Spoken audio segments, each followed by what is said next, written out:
சனி உச்சம் பெறதுனால எப்போதுமே அந்த உழைப்புக்கு மட்டும்தான் மரியாதை கொடுப்பவர்கள் இந்த துலாம் ராசி என்பவர்கள். ராசிக்கு அதிபதி சுக்கிரனாக இருந்தாலும் கூட தன்னுடைய வெளி தோற்றத்திலையும் தன்னுடைய வேலையிலையும் எந்த அளவுக்கும் பெரிய அளவுக்கு அதுல ஒரு அழகா இருக்கணும், அந்த ஒரு கவர்ச்சியில எந்த விதமான ஒரு நாட்டமும் இல்லாமல் தன்னுடைய கடின உழைப்புல மட்டும் நாட்டம் இருப்பவர்கள் இந்த துலாம் ராசி என்பவர்கள்.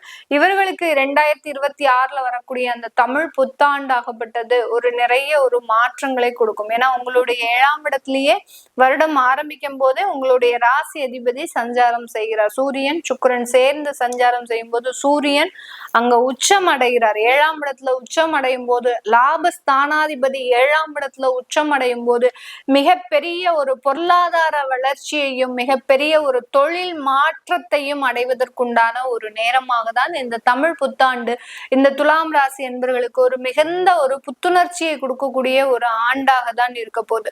இந்த காலகட்டம் இவர்கள் புதிய தொழில் முயற்சிகளை செய்வதற்குண்டான ஒரு நேரம்.